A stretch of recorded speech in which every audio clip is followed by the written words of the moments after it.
Bien, buenas noches. Primero agradecer a la invitación que nos hacen para participar de esta cátedra libre Marcelo Quiroga Santa Cruz.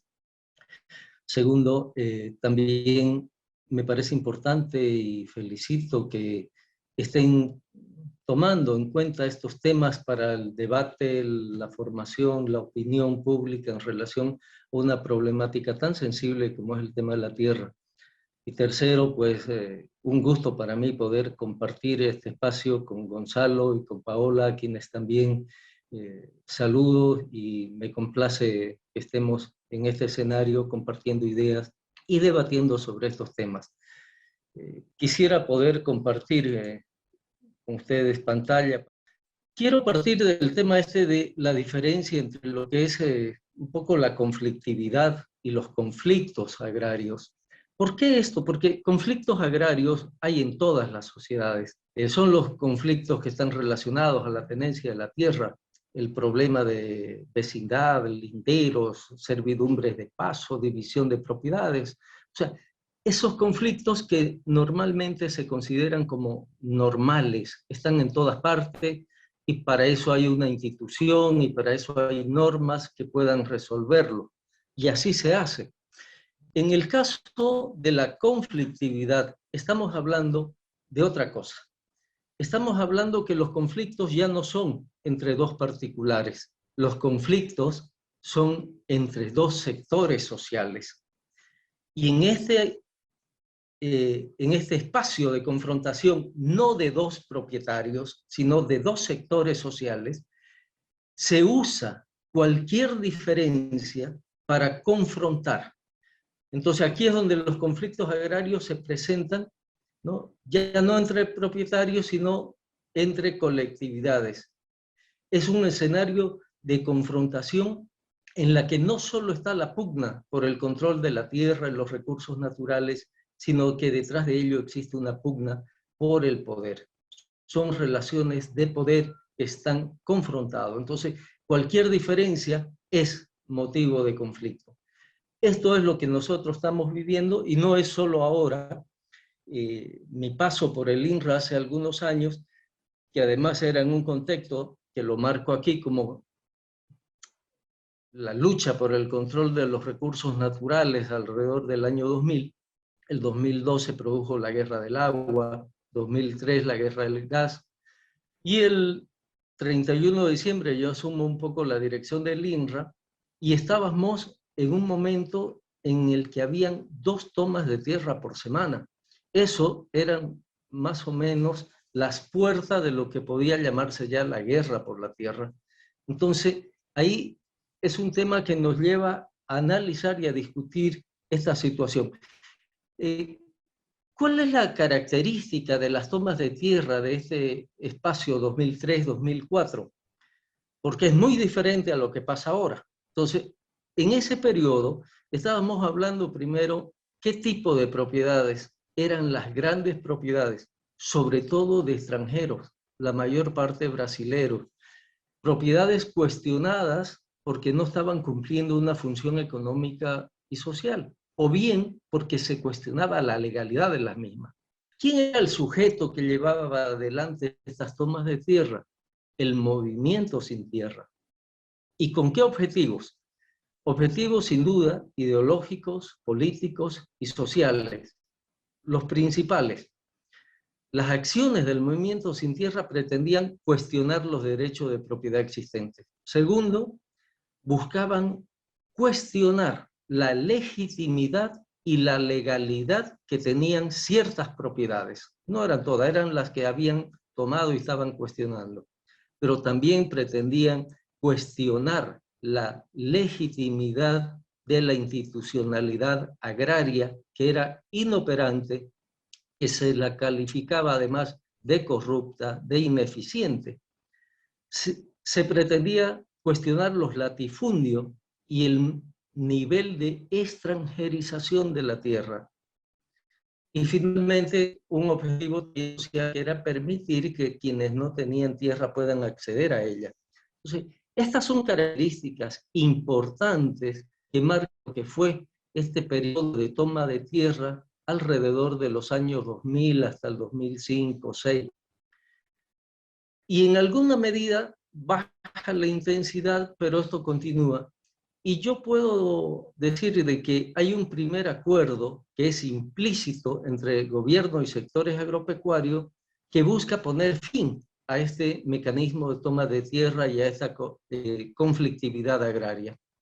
Yo lo marco aquí como el primer acuerdo implícito, gobiernos agropecuarios. Y este acuerdo dice, las tierras de propiedad privada se respetan. El gobierno de Evo Morales les ofrece seguridad jurídica a las propiedades privadas, pero a cambio, las tierras fiscales las decide el gobierno qué hace y a quién se las entrega. En esa línea, el 13 de noviembre del 2013, el presidente Morales da una posición en la que garantiza el respeto de la propiedad privada y llama a no usar su nombre ni su gobierno para alentar avasallamientos.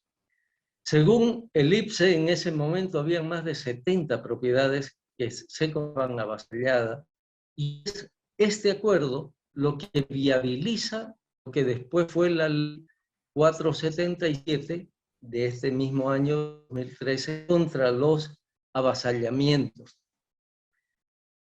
A partir de ahí podemos ver una línea muy clara de gobierno.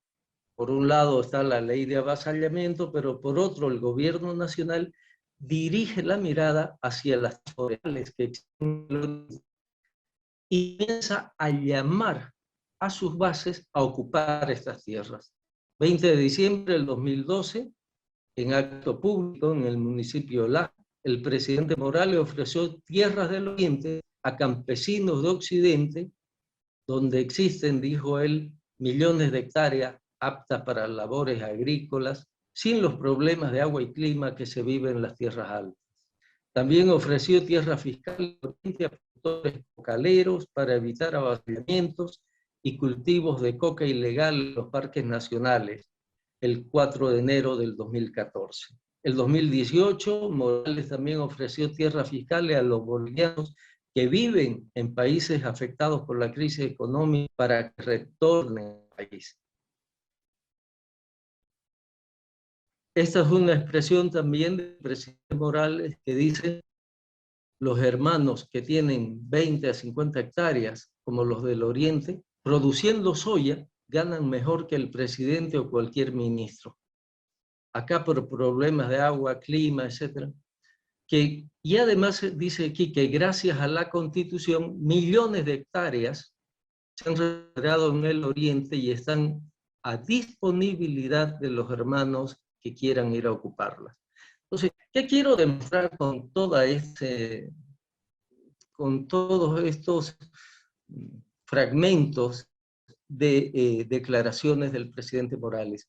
Que esto es la consecuencia de ese acuerdo: seguridad jurídica para los sectores empresariales, las tierras fiscales son para los militantes del partido gobierno, y vemos al presidente, que es uno de los principales que alienta esta campaña de ocupación de estas tierras, que no son gracias al saneamiento que se vuelven tierras fiscales, sino que son tierras que eran forestales y que se revierten concesiones forestales y el INRA las convierte en tierra fiscal para entregarlas en dotación.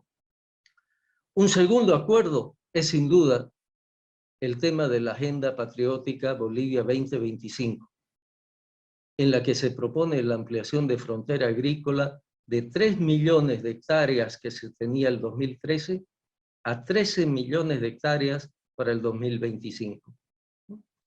En función de este objetivo de la Agenda Patriótica, también se bajan regulaciones ambientales y sociales, se cambia plan de uso del Beni y se permiten incluso deforestación y quemas en tierras forestales. Solo para graficar lo que estoy diciendo, al 96, antes de la ley forestal, existían 24 millones de hectáreas en Bolivia como concesiones forestales. Este es el mapa de Santa Cruz. al año 1996, teníamos cerca de 16 millones en concesiones forestales en Santa Cruz. El 96. El 2016 habían bajado esas concesiones forestales a cerca de 6 millones de hectáreas. Es esta diferencia entre las 6 millones de hectáreas y las 24 lo que genera una enorme cantidad de tierra fiscal que en buena parte también pasaron a ser TCOs, otras fueron fiscales y es la que se está distribuyendo. Pero actualmente lo que tenemos es esto en el tema forestal. Esta es una información de febrero de este año en la que las tierras forestales han bajado de 6 millones de hectáreas que teníamos en el 2016 a 1.8 que tenemos actualmente. O sea, son 4 millones más de tierras de concesión forestal que han pasado a ser declarada fiscal y sobre la que se está distribuyendo. Entonces, es estas tierras que han sido de uso forestal, y en este mapa lo que está en verde es lo que son las tierras forestales, ¿no?, las que se están distribuyendo. En el caso de los asentamientos, si bien Tierra ha señalado que hay alrededor de 1.400 nuevas comunidades creadas para acceder a tierra, tenemos documentación sobre 952. Estas 952 comunidades tienen 2.5 millones de hectáreas que eran propiedad estatal, están pasando a manos privadas, que eran tierra de uso forestal, hoy están pasando a uso agropecuario, y sobre las que se ha incrementado en más de un 200% la deforestación desde el 2015 al 2018. En realidad, en los últimos 8 años tenemos una deforestación de casi 2 millones de hectáreas, que es una superficie igual a la de Portugal en esta región. Para ir cerrando, ¿cuál es el conflicto actual? ¿Cuáles son las tierras que están en conflicto, en disputa? Son estas tierras forestales. No son... existen algunas propiedades privadas que están siendo tomadas, avasalladas, pero este no es el tema fuerte. El tema grande es la disputa por estas tierras fiscales y que son forestales. ¿A quiénes se las están entregando? En este cuadro pueden ver, si uno suma Sesut C20 interculturales y Bartolina, son el 96% de los beneficiarios con estas tierras. El objetivo no es solo entregar esta tierra, es también un objetivo de control político del espacio territorial. Pero también hay una resistencia, y en esa resistencia a los nuevos asentamientos se manejan criterios sociales, como que esta tierra debe ser primero para los indígenas de la zona, para los oriundos del lugar que no tengan tierra. Hay un argumento de carácter ambiental y de que esta expansión de frontera agrícola y esta nueva colonización va a generar deforestación, quemas y sequías, y finalmente se reivindican también aspectos regionales. En definitiva, más allá de que estos elementos sean verdad, sociales, económicos, regionales, hay un objetivo también político. Aquí hay narrativas que se han puesto sobre el escenario. De un lado hay una narrativa de que el Oriente está controlado por los terratenientes, y del otro se ha creado una narrativa de que los interculturales son los avasalladores que están tomando las tierras y colonizando Santa Cruz. Aquí, en este escenario, vuelvo al tema de la conflictividad, estamos usando el tema de la tierra como un elemento de movilización, como un elemento de organización y finalmente de confrontación política. Es un escenario de lucha por el poder donde la tierra no es el fin en sí mismo, sino un medio, porque ligado a él existen muchos intereses como los económicos, sociales, de identidad y también políticos. Eso hasta ahí básicamente lo dejaría para darle también la palabra a Gonzalo. Gracias, Dito. Creo que es una muy buena base para lo que yo quiero compartir en este escenario.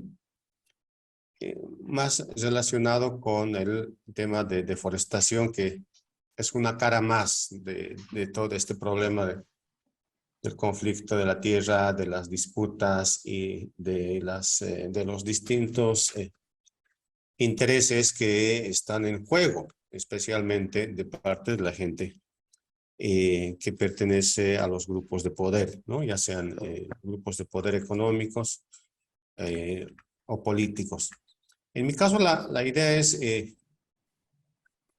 entrar al tema de la deforestación en base a un trabajo reciente de la Fundación Tierra sobre el tema, y que me parece que es importante de tenerlo presente y en cuenta para este tipo de conversaciones, ¿no? Y que también podrían ser de utilidad, especialmente para los oyentes, para la gente que está dedicado a hacer estudios, a hacer investigación y están en las universidades con distintos centros de investigación y probablemente con trabajos de investigación de los tesistas. La idea es, primero, poner en contexto el tema de los desmontes, el tema de la deforestación, que no es nada nuevo y que más o menos todos sabemos de qué se trata, ¿no? Es la pérdida ocasionada de los bosques por intervención humana y que ha estado creciendo en los últimos años y obviamente por detrás existen razones, ¿no? Existen fuerzas que conducen a que en Bolivia este fenómeno de las deforestaciones, del desmonte, sea un fenómeno bastante visible y fuerte, ¿no? El contexto en que hay que ubicar, y esto Alcides ya mencionó, es la Agenda Patriótica 2025, llamada así para lograr ciertas metas al año 2025 como parte de las políticas de Estado, y que ha estado negociándose, implementándose básicamente desde el año 2013, ¿no? Se han tomado varias medidas legales, políticas, pero en el caso que nos corresponde, que es la parte de la agropecuaria y de los bosques, hay dos metas importantes a tener en cuenta de esta agenda patriótica que está vigente y se ha ratificado mediante el Plan de Desarrollo 2021-2025 que tiene el gobierno nacional. La primera meta, obviamente, es ampliar la frontera agrícola. Es una meta que bastante polémica, pero que nació en el 2013 de la idea de ampliar de 3.5 millones hasta 13 millones de hectáreas, ¿no? Esto implicaba básicamente en poner en producción cerca de 1 millón de hectáreas por año hasta el año 2025 para alcanzar esa meta. Algo que no tiene antecedentes porque no hemos incorporado tierras a ese ritmo en el país. Pero en su momento, y todavía en el sector oficial, hay la convicción de expandir las tierras cultivadas en Bolivia para un mayor desarrollo agropecuario. El segundo punto importante relacionado con la actividad pecuaria es duplicar las cabezas de ganado vacuno, ¿no? Ahí está la idea de exportar carne vacuna a China principalmente. Se han aprobado varios decretos y medidas para este fin. Y la idea es más o menos tener 2 cabezas de ganado por cada habitante, ¿no? Por cada uno de los bolivianos y tener este tamaño de producción principalmente para el mercado de exportación. Bien, entonces son, diríamos, metas bastante ambiciosas que en su momento creíamos que quedarían en meras declaraciones, ¿no? Intenciones políticas, anuncios políticos, pero que es conveniente saber se ha traducido del 2013 hasta el 2015 en varias medidas, acuerdos y planes que se han aprobado en el sector gubernamental. Ahí está la cumbre Sembrando Bolivia, que ha hecho referencia al CIDES del año 2014-15, ¿no? Está el Plan de Desarrollo Económico Social 2016-2020, se ha vuelto a ratificar esto el año 2021 hasta el 25. se han adoptado nuevos planes estratégicos, sobre todo en el Ministerio de Desarrollo Rural, en el INSA, en la ABT, y también se ha adoptado el sistema de planificación integral que incluso alineaba las actividades de los municipios y de las organizaciones no gubernamentales a estas metas principales, ¿no? Entonces fue una apuesta, digamos, de gran trascendencia en términos de incorporar de forma vertical a todos los actores de desarrollo y productivos a estas metas. Bien, creo que lo que ha dicho ABT el año 2017 expresa de alguna manera el espíritu de todos estos cambios, y básicamente en un documento de la Autoridad de Bosques y Tierra dice que para cumplir las metas trazadas, se refiere a lo de arriba, en los últimos 3 años, 2015, 2017, la ABT ha simplificado y desburocratizado la otorgación de permisos para el avance de la frontera agrícola y pecuaria, ¿no? Entonces, en palabras simples, reconocen que han flexibilizado todos los requisitos, todas las medidas para masificar la entrega de autorizaciones para desmontes de bosques. A eso se refiere este punto. Bien, este es el contexto y este es el dato que está en el trabajo de investigación de la Fundación Tierra y que los interesados pueden encontrar en el Internet, ¿no? Este dato, lo que hay que resaltar es cómo, si ustedes ven el cuadro, hasta el 2015, hay una tendencia a la disminución de los desmontes en el país. Lo verde es Santa Cruz, naranja es el resto del país. Entonces, esto es básicamente un fenómeno del departamento de Santa Cruz, ¿no? Y la tendencia a la disminución por debajo de 150,000 hectáreas llega al punto más bajo el año 2015, ¿no? Y a partir de ahí empieza a revertirse de manera abrupta, ¿no? Y en el marco de la implementación de la agenda patriótica que hemos señalado en la anterior lámina. Entonces, el año 2016 pasamos, casi nos acercamos a 400,000 hectáreas de desmontes por año. Después baja un poco, pero en promedio, entre el 2016 y el 2017, la deforestación se mantiene a un ritmo en promedio de 300,000 hectáreas por año. Esto tiene un contraste muy fuerte con el promedio del ciclo anterior, que estaba en 200,000 hectáreas, y tomando un promedio de varios años, estaríamos hablando de hasta 170,000 hectáreas por año. Entonces, aquí hay un cambio muy fuerte, ¿no? Y en esto influencia directamente, tiene relación con los cambios en las medidas de control, de regulación, de fiscalización, y básicamente de la permisividad que se les ha dado a distintos actores para darles autorizaciones de desmontes y para que procedan a deforestar lo más que puedan. Porque la meta mayor es ampliar a un ritmo acelerado la frontera agrícola. Bien, entonces, este es el dato que me parece importante de tener en cuenta para analizar lo que ha pasado y lo que está pasando en estos días en estos temas. Obviamente, como he mencionado, los desmontes antes eran bastante, digamos, ilegales la mayor parte, ¿no? Después, a título de regularización, se han dado autorizaciones masivas. Ustedes fíjense en el gráfico cómo hasta el año 2013, ¿no? La cantidad de autorizaciones se mantiene por debajo de 50,000 hectáreas por año, ¿no? Eso es lo que autoriza, aunque ha habido bastante desmonte ilegal, pero las autorizaciones se han mantenido por debajo de 50,000 hectáreas en promedio. El 2014 ya empieza a llegar a más de 54,000 hectáreas. El 2014 es 88,000 hectáreas. El 2015 ya llega a 179,000 hectáreas. Y a partir de ahí se mantiene en niveles altos que en promedio se acercan a 200,000 hectáreas por año de autorizaciones.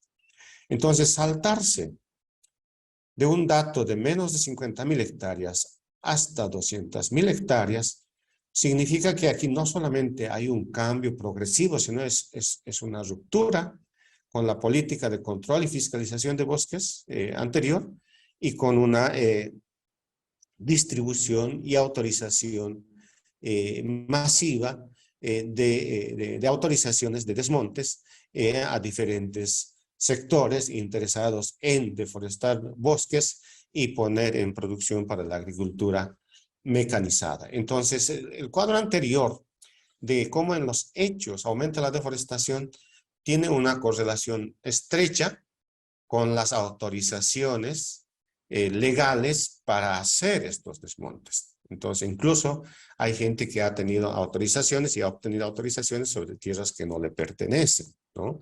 Vamos a ver en el siguiente cuadro cómo hay desmontes, por ejemplo, de tierras fiscales, que por definición son de propiedad de todos los bolivianos o de tutela estatal.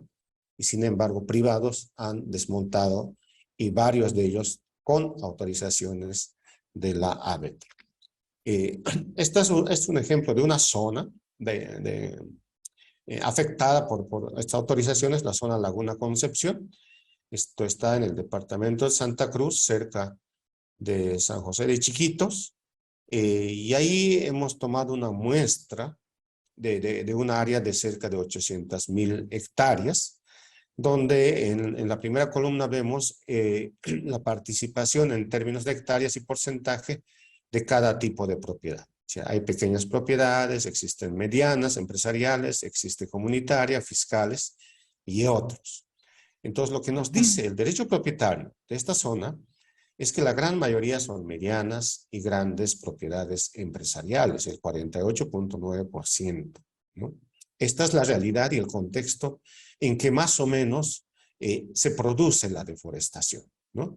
Y la segunda propiedad de mayor importancia como derecho agrario es tierra fiscal, 36%. Y el resto es marginal, ¿sí?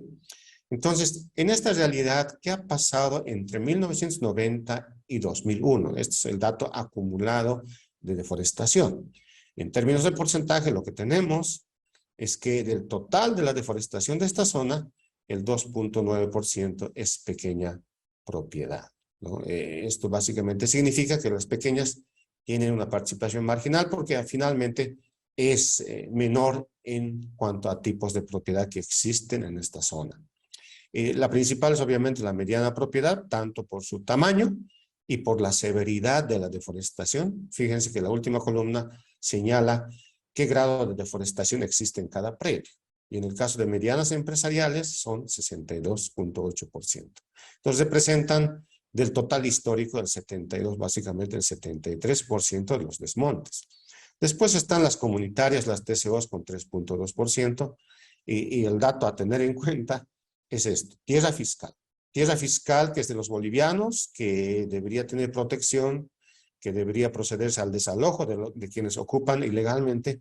El 19% de la deforestación está en tierras fiscales, ¿no? Entonces, hay un grado de afectación muy importante de los bienes públicos mediante estos procesos que, como he señalado, son tan masivos que incluso llegan a tener las personas interesadas autorizaciones de desmontes sobre tierras fiscales. Probablemente, no tengo el dato, de este 19%, la mitad por lo menos es fácilmente con autorizaciones de desmontes, ¿no? Entonces, creo que este acercamiento a una de las zonas donde ocurre la deforestación grafica la participación de distintos actores productivos, la severidad de la deforestación en cada tipo de propiedad y cómo esto afecta no solamente propiedades privadas, sino afecta comunidades y principalmente tierras fiscales. Es decir, hay muchísima disputa, pelea por apropiarse de tierras fiscales. Para avanzar, ahí está el mapa de deforestación para ver dónde está, dónde se avanza, ¿no? Y dónde está la mayor concentración. Y como hemos señalado, es básicamente Santa Cruz. ¿Qué se puede decir? Obviamente, si estos planes de la agenda patriótica son los que han impulsado este grado de desmontes, Lo que corresponde en términos de impacto socioambiental para mitigar los impactos es que estas metas han exacerbado la ambición de la gente y tienen que abandonarse, ¿no? Sí. Ahí está la idea reciente de producir etanol a partir de sorgo, producir biodiesel a partir de soya, ¿no? Sí, son medidas que empeoran la situación inicial y exacerban el grado de deforestación que tenemos en el país. ¿Qué tenemos en términos de agro? ¿Qué ganamos? Sí, hay más soya, hay más sorgo, pero tenemos menos maíz, menos trigo, incluso menos arroz en los últimos años. Sí, cada vez estamos produciendo más agroexportación y estamos produciendo menos alimentos. Ahí está todo el problema de estas semanas de que el gobierno nacional mediante MAPA trae maíz transgénico de contrabando de Argentina, habiendo dos grandes pecados ahí, ¿no? Primero, que el gobierno traiga de contrabando. Y segundo, que el gobierno traiga maíz transgénico que por ley no está permitido su importación y consumo o distribución en el país, ¿no? Entonces, hay ese tipo y tiene esa gravedad, digamos, las medidas que se están tomando en el sector agropecuario. Para terminar, ¿qué se puede decir? Hay un tema que no hemos tocado por el tiempo, pero está el tema de las colonias menonitas, que creo que Dito mencionó. Es decir, hay un sector productivo muy importante que tiene, ¿no? Si bien puede ser altamente eficiente en términos económicos, tiene un alto impacto ambiental, porque no manejan de manera sostenible los suelos y muchas veces después de 3 a 5 años las colonias menonitas prefieren y tienen condiciones para hacerlo, prefieren asentarse en nuevas zonas que también son habilitados para mediante desmontes. Están las tierras fiscales deforestadas. ¿Quiénes deforestan? Esa es la gran pregunta. ¿Con qué autorizaciones? ¿Con qué fines? ¿Con qué cálculos políticos que ya Dito señaló? El tema de las comunidades, las TCOs. ¿Por qué se supone que en TCOs y comunidades no hay agricultura mecanizada? ¿Por qué existe agricultura mecanizada con desmontes en estas zonas que mucha gente peleó para que se consoliden como hábitats, como territorios indígenas con formas de vida alternativas, con modos de vida que sean diferentes, ¿no? A el sistema o el modelo agropecuario que básicamente es de tipo depredador. Bien, entonces creo que eso puede complementar y ayudar para este intercambio. Lo dejaría ahí, Alcides, para que tengas la palabra y retomes algunos puntos. En esta línea de ver, ¿y ahora qué hacemos, no? ¿Por dónde seguimos? A mí me parece importante, por un lado, retomando el tema de la conflictividad. Cuando estamos viendo de que en esta pugna de sectores se usan las diferencias para confrontar, lo que estamos generando también es inseguridad jurídica en general. Estamos poniendo en duda la existencia de esos 25 años de un proceso de saneamiento.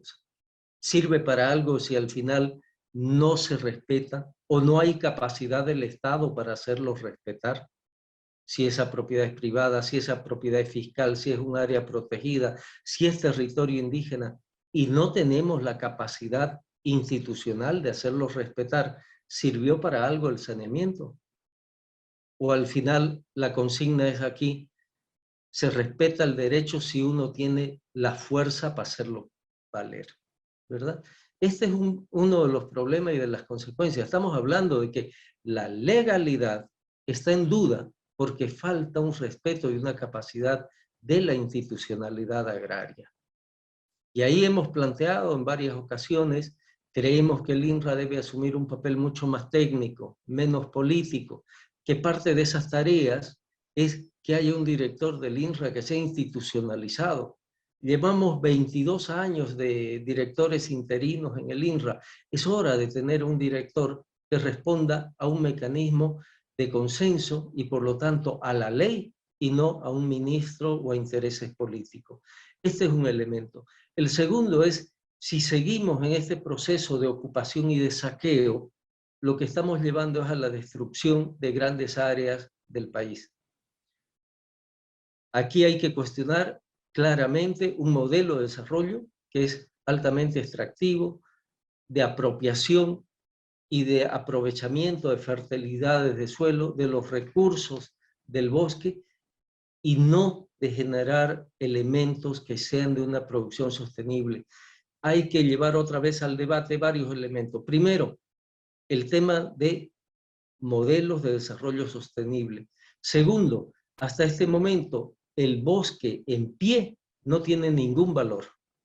Y al final todos respondemos a lógicas económicas. Si no cambiamos esta política del Estado, finalmente, sea indígena, sea campesino, sea menonita o extranjero, la gente va a terminar haciendo leña al monte si eso es lo que genera recursos. Necesitamos un cambio de mirada donde el bosque tenga un valor en sí mismo y no necesariamente que su valor sea convertirlo en chaco, en carbón o en leña, ¿verdad?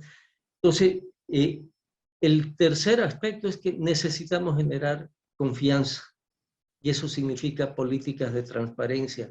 No se pueden seguir manejando los expedientes del INRA, el tema tierra en el INRA como secreto de Estado. Necesitamos generar políticas y mecanismos de transparencia que permitan confiar en la institucionalidad estatal, en la legalidad y generar fuerzas para que esto se respete. Si no avanzamos en esta dirección, lo que vamos a tener es que va a seguir aumentando este nivel de confrontación que desgraciadamente en el último año ya hemos visto escenarios de violencia abierta, con heridos, con muertos, con gente lastimada, y esperamos que esto no siga en ese ascenso de espiral de violencia. Entonces, yo lo planteo ahí, Gonzalo, no sé cómo lo verás vos. Son cambios, nosotros llamaríamos socioambientales, pero son cambios de enorme trascendencia y con alto impacto en distintos aspectos de la vida nacional. Y esa evaluación es lo que falta, ¿no? Lo que existe acá son prácticas y políticas improvisadas que no se sustentan en estudios, en análisis y en el respeto de la ley para su adopción y implementación. Doy un ejemplo. El proyecto de producir del gobierno de estos días biodiesel a partir de la soya. El proyecto estatal de producir a partir de la palma aceitera, ¿no? Que creo que va a entrar al trópico de Cochabamba y al norte de La Paz. Son intenciones que no están basadas en estudios económicos, con la idea de compensar, mitigar y sobrellevar la pesada carga de las subvenciones al diésel y gasolina que tenemos en el país. Cada litro de diésel que cuesta 9, 10 bolivianos en el mercado internacional, el gobierno compra ese precio internacional y se vende a 3.70 en el país. Más de la mitad se subvenciona, ¿no? Y la mayor parte se subvenciona al diésel. Y después del transporte, el diésel es utilizado principalmente para este modelo agropecuario que estamos cuestionando. El segundo consumidor más importante de diésel en el país es la agricultura mecanizada. Sean pequeños, sean medianos, sean grandes, ¿no? Entonces, la idea es expandir el modelo, fíjense, el modelo mecanizado, de la agricultura mecanizada, es decir, traer más diésel importado, con la idea de producir biodiesel, ¿no? Entonces, simples cálculos elementales nos señalan que dado que el diésel a partir de la soya tiene baja tasa de conversión de energía, puede acabar incentivando una mayor importación de diésel importado a cambio de producir una pequeña parte de biodiesel que no va a compensar el crecimiento de la demanda general del diésel del país. Entonces, esto es como echar más leña al fuego. Y ese es el tipo de medidas económicas que están por detrás de estos modelos agropecuarios. Entonces, este tipo de soluciones es lo que estamos planteando en el país, ¿no?